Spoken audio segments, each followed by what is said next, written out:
each and everyone. I would like to welcome all of you to our United Nations Day celebration.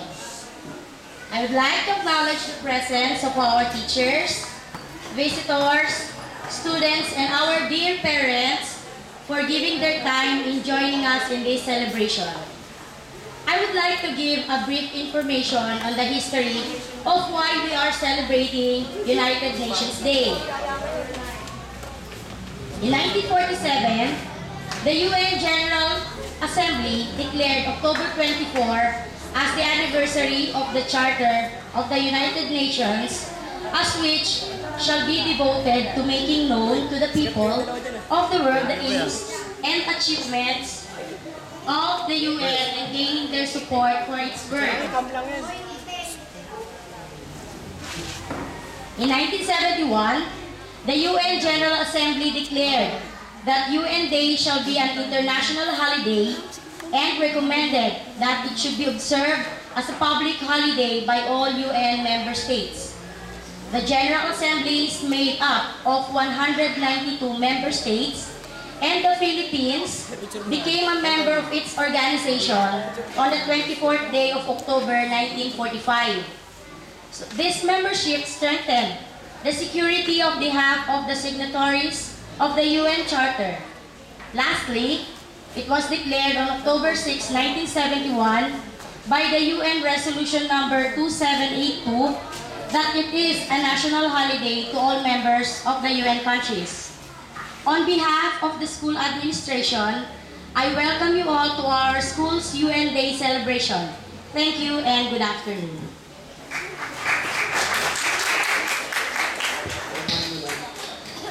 Thank you very much, ma'am, for your very informative introduction for us.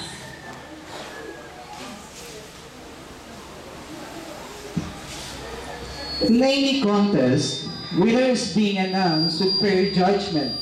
So let me introduce to you our board of judges. First judge, Mr. Catalino P. Daniel II, computer teacher. Miss Caroline A. Atondo, our registrar. And Miss Bernadette Uwalon, our English teacher. Let me first read to you our criteria for judging. Costume, 30%. Choreography, 30%. Mastery, 30%. And audience impact, 10%. The total of 100%. But before we start our presentation, let us have first a trivia.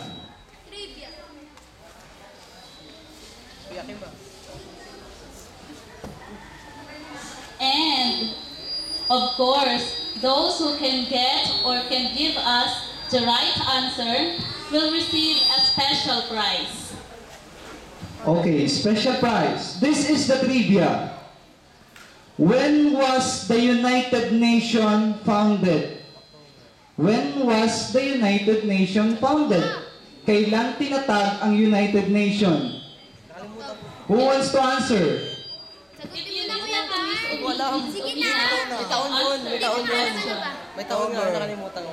October 1967. Sir! Lala. Pwedeng coaching. Okay. If you want to answer, please go in front. Kuya Carl. Sige na. Cameraman lang ako. Okay, si Ismael. Okay, I repeat. When was the United Nations founded? Narinig ko. Ba't ako sa'yo?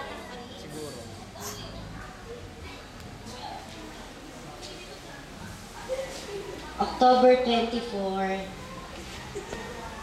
1946. Okay, medyo malapit na. Malapit na. Kaso malayo lang. Okay, another. Go in front. Come here in front. Meron ba?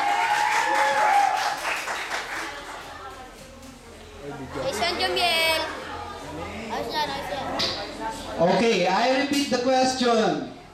When was the United Nation founded? Kailan itinatag ang United Nation? October 26, 1947. October 26, 1947? Malapit na din?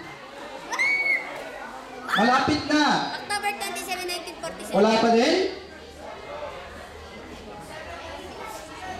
Okay. Okay, Videl. Elementary.